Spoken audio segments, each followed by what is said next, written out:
So, welcome back, everyone. Um, this is a tutorial segment on Google Earth Pro. Like I said previously, before we start up, we need to first download the Google Earth Pro software, which is attached to this link. It's also in the slide. This is a part of the slide I presented. So you just need to click on the slide and it takes you to this segment. Then the next, you download Google Pro for desktop. Like I said, it will bring up a pop-up that says accept and download. You're downloading this version. Just click on accept and download. Then you sit tight while it downloads. Yep, so our download is ready.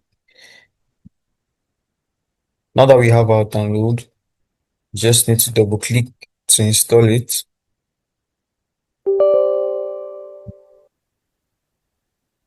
Yeah. So it connects to the internet, it initializes and it installs. I do not have the fastest internet like around, but my internet is trasher. That was Nigerian English. It's called Pigeon. By the way, for those of us that would be watching like from other countries. Yeah, so installation is complete. Uh, it seems my internet is trying. Yeah, so you can go to your desktop to find it. You can see it is here, or you can search for it.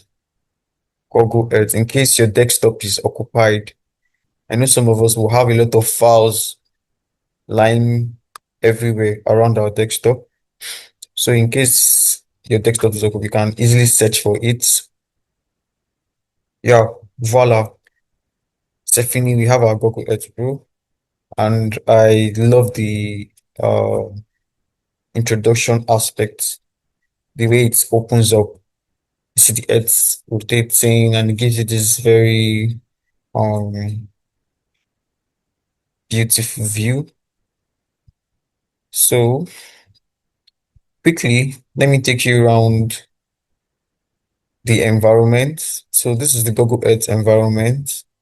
These are um, navigation buttons to zoom in, to zoom out. This is the true north button. I love my true north facing up, north, east, west, south. This is where you see it. So I love my notes facing upward. That's true notes. I call it true notes. Sorry. Yeah, true notes. Okay, yeah, this is a very useful tip. If you want to be very efficient using the Google Earth Pro, I suggest you have like a USB mouse, like a plug and play mouse. It makes it faster. It allows you zoom in, zoom out compared to the um usual, the normal mouse on our laptops. That's for me though. I love using external mouse. It makes it more convenient for me. And then you can rotate here, rotate there, and so on and so forth. So I'm going to delete this. I want to delete all this polygon because there are previous um things I did trying to capture my Google Earth presentation. But unfortunately, I thought I was recording, but I wasn't recording, and I just wasted my time. Oh, it was so painful. So yeah, welcome guys. So this is how a typical Google Earth Pro looks like. So on top, we have view in Google Earth, we have the view in Google Maps, we have save image, we have print, we have email, we have ruler, we have switch between earth skies, etc., etc. We have show sunlight, and this is the historical time lapse that shows you image from the previous, like it shows you previous images. For example, if I have a site that I want to check how that site was in probably 2005, 2009. I could use my historical time lapse to get it. This is 2025. I could draw it back to 1992, 1962, etc., etc. So yeah. So first things first, like I said, when I was talking about key tools in Google Earth Pro in our previous introductory class, I explained the search bar. If you can use it to search for anywhere around the world, you just need to type the name of the place. So I want to check for Lekki Conservation Foundation. That is NCF. So you can see it is even bringing out suggestions. This is only possible if you are connected to the internet, by the way. So you search and then voila, takes us to Lekki Conservation Center.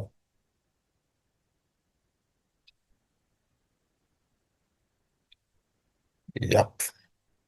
So this is Lekki Conservation Foundation Media Unit. So that is not what I'm looking for. I'm looking for Nigeria Lekki Conservation Center. So you need to be very careful. That is why the use of latitude and longitude is preferred. Lekki Conservation Center.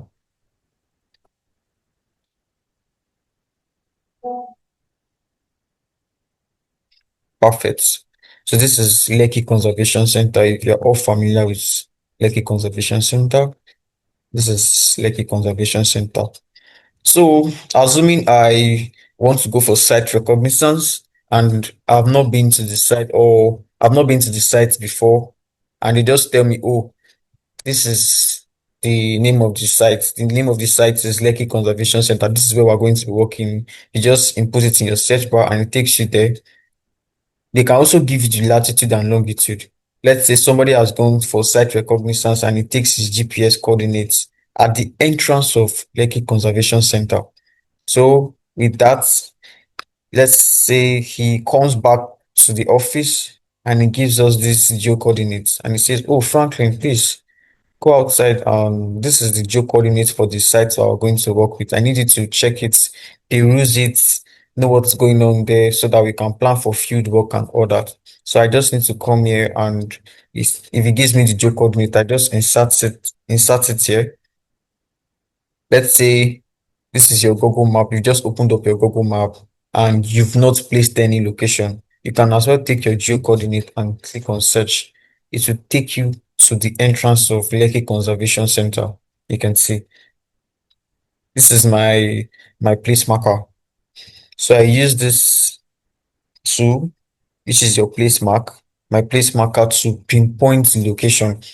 And he could take a point here, he could take a point here, he could take a point here. Let's say you are carrying out a study on tadpoles and you want to say, okay, I took samples here, I took samples here. You just keep on putting place markers and getting their geo coordinates. You can do that on site and you can also do that on desktop. But on site is clearer because you get the exact points. But for desktop, you just postulate. Okay, I think I was around here. I took samples here, and then you just put your place marker. So that is it on that. And then yeah, so back to the Google Earth Pro key tools, like I was talking about. This is for your historical time lapse. This is for to record it all, a video tour or whatever you're doing. This is for overlay, image overlay. Let's say I want to tell people that there's a canopy walk here. I could put a very tiny image of a canopy walk and depict it. Yeah. So this is for polygon and this is for place marker. I love my true north being here. Reset to the north, that's true north facing upward. This is to navigate, go up, go left. Then this is street view. Good. Let us use street view for let's see what's going on inside Lekki Conservation Center. So street view is a feature that allows you to see what's going on. So let's say street view for this place. So you just drag, mind you click on it, then you drag to your where you are interested in. You see it highlights in blue. So anyway, I can easily take it to this place. I can drag to this place. I can drag to the entrance of this place. Let's see the entrance of LCC. Let's see the entrance. So it gives us a street view. Voila. You can see. So I can easily say, oh, so this is how the place is. Oh, this is fine. If I come around, I can park my vehicle around here. Okay, there's a car park. Okay. So you get this insight before you even go to the place. Okay. So let's check out street view for, remember this is zoom in, zoom out. So you zoom back in. So let's check out street view. Remember, you have to click on the street view and then you drag. Okay. So there's something going on around here. People have taken images around here. So let's check street view here. Let's put it here. Let's see what's going on there. Voila. Voila. Oh, it's captured a Mona monkey. This is beautiful. You're already saying, oh, this is beautiful. There's a walk through. You're already seeing the rich biodiversity and the plants, the water-loving plants around, their thick roots. This is a Mona monkey. Mind you, these monkeys are they can be very funny at times. They could snatch your bags. They're fond of snatching tourist bags and all that. So this is a street view. It was captured. So street views, you already have like a mental picture of what's going on in that place. So that's the street view. Now, like I said, I love my true notes facing up. So let's zoom back. Yeah, so let's not waste time with the whole street view explanation. Let's go straight to why we're here. So the time lapse future, let's say I want to see what was going on around this place. Why do we have so many residential areas around this place? Was it like this previously? Okay, the residents are complaining about flood getting into their homes and all that. What is going on? What happened? Were there residential houses here before? So I could use my time, historical time lapse to check. So I can say, okay, let me see what was going on in 2005. Yeah, so let me see how this whole place was like in 2005. Bravo. Can you see in 2005, see how green the whole area is? Just imagine. See how green look at all the residential, see how they vanished. Look at how they vanished. So basically this Lekki zone was more of wetland. This is a water body denoted with blue. Like I said, this is LCC here. This is LCC. So you can see, so these people even encroached into wildlife habitats. They encroached into the space of wildlife. Human beings are always fond of, man, they're always fond of causing conflicts. But the real originator of conflicts, you can see. So I can now say, okay, let me see what's going on in 2020. Oh my God, look at see development.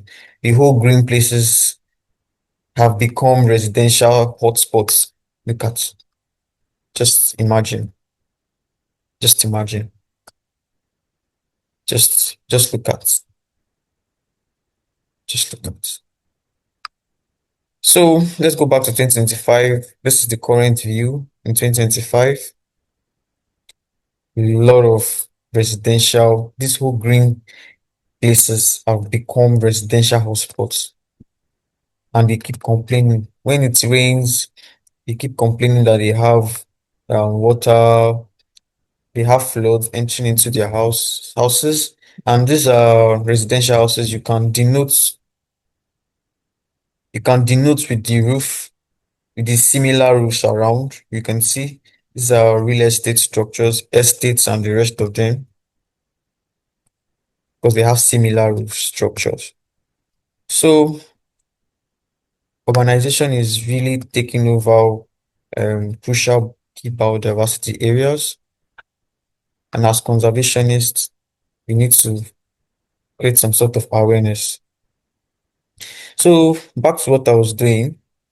So place markers, this allows you to be able to pinpoint this. And whenever you're designing whenever you're trying to create a map, please uncheck.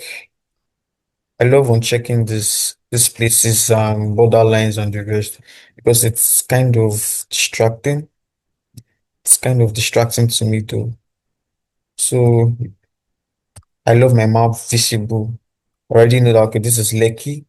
So what I do is my area of interest. Let's say I am to work in a particular area. I want to choose this as my first sample point. Like I said, we're going to do basic training, just the basic ability to be able to navigate the Google Earth environment, put your place marker, and also to be able to do like a kind of boundary, set boundaries, etc., etc. So polygons are used, shapes that are used to define like boundaries and the rest of them. You can, let's say this is our area of interest. This is Lekki. That's okay. Let me just denote it. I click, left click, left click, left click, keep drawing, left click, left click. So I have my Lekki covered up. So I don't want it filled. You can see it is filled up. So I'll go to my style and color, inline color. I don't want my polygon filled up. So so you go to style and color, the area, it is filled and outlined. I just want it outlined. That's I just want the stroke to be visible. Then the color of my stroke, I want it to be red. Then opacity has to do with how visible it is. It's also the same thing with transparency. So I click on OK. You can see it has it, but my lines are still showing white. So I'll go back to my untitled polygon. This place allows you to be able to get your geo coordinates, your location, and the rest. But whatever you do on your map appears here. Your polygon, your image, whatever you do appears here. So if I want to edit what I've done here, I'll go back to my entitled polygon, go to properties, go back to styles. Then my line, I want my line to be red, red. Then the width, I want it to be bigger than this. You can see it's becoming thicker. Then the opacity, I can either reduce or I can increase. You can see it's faint now, or I increase it back to 100. So remember to, you can title your, you can just say sample one. Sorry, you title it as sample one, then you save.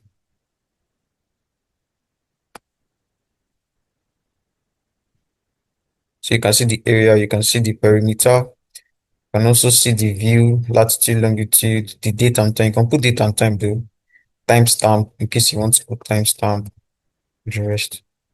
Well, if I'm not putting timestamp, sure.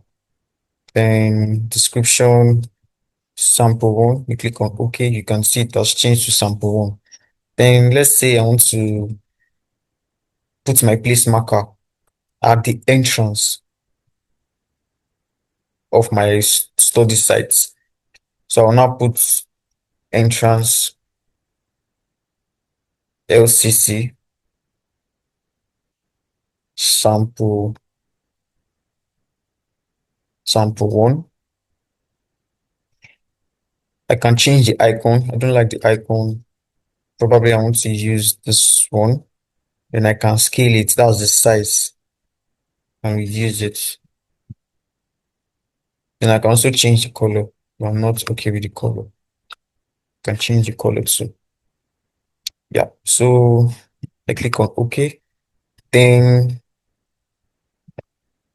the the label is too big. That's the entrance LCC. So I can reduce it. This is the color of the label. So let me make it yellow. Then I can also reduce it with the scale. So entrance like a sample one. I can reduce the opacity too, but I don't need to do that. So okay, I have my sample one. Remember when I was talking about denoting specific colors for blue for water body? I talked about that in the graphics class. Brown for soil. Let's say I want to tell them that there's a water body around, or we have a swamp, or we have a pond, or we have a swimming pool inside the facility. So I can just say, okay, I put my place marker, I drag it to this place, then I can say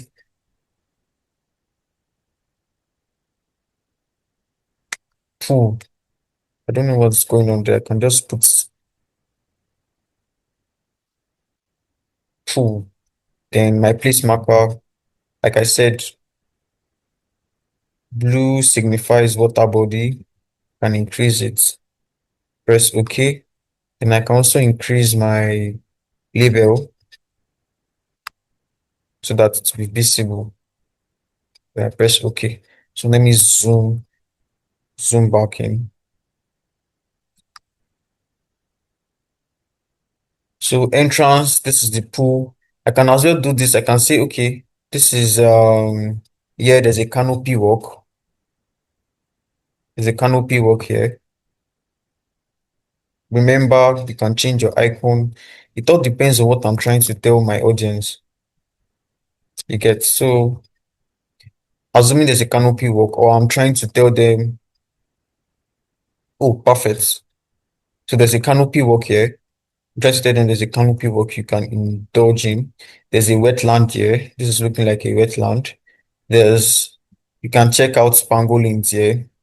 Pangolins are around here. Then if you want to get to the hall, this is the hall. This is NCF hall. This is the admin building, etc., etc. So you can just pinpoint place markers, especially where you want to work work on, or where you want to take out samples and the rest of them. So true notes, remember true notes. I love it facing upward. So let me zoom in. Let me see if there's a street view for this.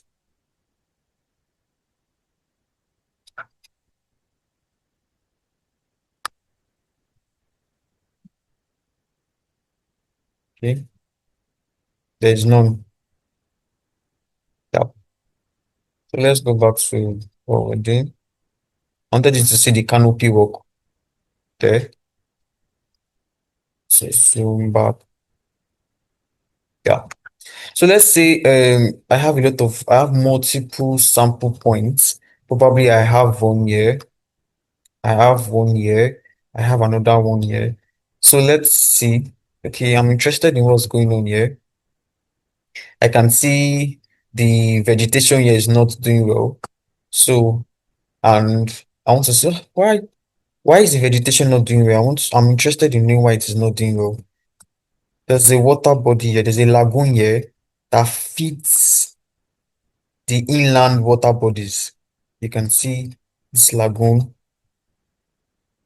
You have to look at a contour map to understand the hydrology. That's the movement of water.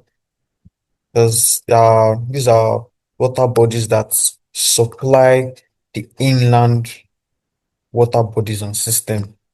So now, if you look at this area has been sand-filled completely for residential purposes. And you can see that the water that supplies this place has been cut off.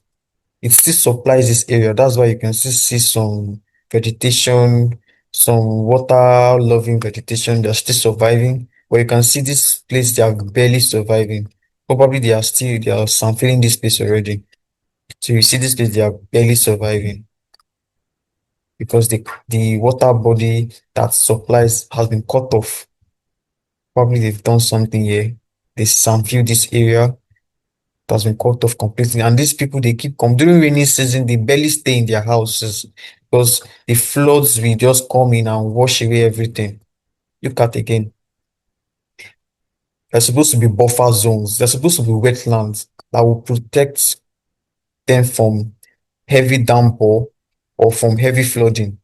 So when water comes from when the water level increases, it just flows into their homes.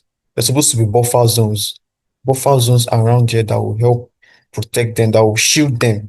But now they've some field, and they've destroyed this natural vegetations that help them out. So during rainy season, they complain about a lot of flooding and the rest of them. And you can see how this place is not surviving again. Before you know it, they will sanfi here and they will build here. So yeah, this is it. So if I'm interested in this place too, as my second sample site, what do? I come still the same method, still the same way I did. I draw, draw, draw, draw, draw, and I click on OK. So I have my list and then I put my place marker. My place marker will now be title it sample two. Change the icon to probably this. Click on OK. Then I have my distance. So when I zoom out, you can see I have my sample one, sample two. I can do that for as much as many sites that I'm interested in. I can do that for here. The only thing is at the end of the day, I zoom in, zoom out, zoom out, zoom out, and I see everything that I've highlighted. So this is just saying, okay, these are my areas. Anybody can easily go there and say, I want to work on this place. What's going on here? Share me your KMF file. I want to see the work you've done and the rest of them. So if you are interested in learning the KMF file, how to um use KMF file, how to import them, work on them, you need to get additional resources. You need to watch more videos. If it's something you're passionate about, this is just the basics for you to be able to navigate the Google Earth environment so that when you're trying to watch other videos on and other tutorials on how to carry out this, carry out that, you'll be able to navigate the environment properly. You'll be able to use your shape tools, you'll be able to use your overlays, you'll be able to use your geo coordinates, you'll be able to know how to make things invisible. I can decide to, okay, take off my sample and I just want the um polygons to be showing. I don't want any other text to show. It depends on and you can use different colors in whatever you're doing. So, like I said, it all depends on your what you're interested in. So let's save this. Let us save this now. The save feature, you can come here and save, or you come to file and you click on save and you click on save images. So when you click on save images, it will bring out the title of the map. You can title the map um, sample area. You put a brief description. It should be brief. Don't put something lengthy. Then after that, your legend. I don't your legend will capture a lot of things, a lot of points you've taken, but just stick to the points, like sample points. I'll just stick to the text. I don't want it to capture the polygons, if it gets me. So I'll just stick to the symbol. I can leave the pool because the pool is another different thing. So sample two, my legend, I love my legends below. Then I love my true notes to come up a bit. This my true note has bent a bit. I was supposed to adjust it. So you make sure your true note, you adjust it. Yeah. So you have your legend, you have your Google Earth. Then this is to change resolution. You can select the resolution you want. You can also have map option, black and white. You can change the scale. You can tick whether you want the legend to show or you don't want the title to show or the compacts. So you save this, then right on top here, you click on save image.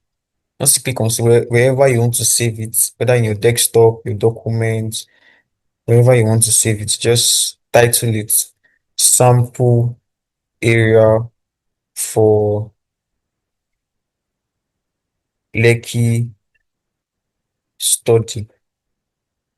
So you can do a lot of things. You can get your radios, you can get your buffer zone. You can do a lot of things on Google Earth. So it all depends on how you want to explore and navigate Google Earth. Well, I want you to be able to familiarize yourself with the environment, and for your post-course assessment, I I want you to do exactly what I did. And if you can do more, fine. You can try, watch more videos, try to familiarize yourself, do more advanced stuff. But for the post-course assessment, I want you to do exactly what I just did now. So I will know, and then you submit the image. So let's go back to my download. My download, yeah. So let's view the image. Um, let's see. Sorry, come on fast. I don't have the whole day. Yep, perfect. So this is my sample map that I recently exported. So this is what I expect you to submit. You could submit this as your post-course assessment, so you could get your certificate. So you have to submit this, your name, title it with your name and sample map here. And please, you can explore additional resources. Check the PowerPoint presentation I dropped. You see a lot of additional resources, how to use Google Map to Google Earth to geofence, how to please anywhere you see me mention Google Map, please. I'm sorry, it's Google Earth, not Google Map. Please don't mix it up. Like I said, Google Map is just strictly for navigation. Google Earth has a lot of advanced things people do. You can't do all this on Google Map.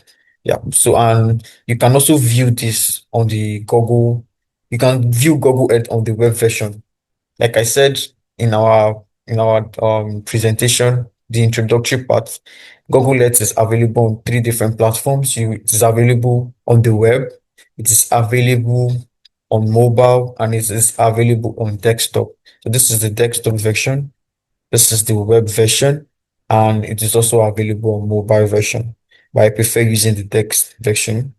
And when I was also commenting, I made a comment in the previous presentation why I love using large screens, because you'll be able to like zoom in, zoom out, see what is going on easily, conveniently, compared to your mobile phones.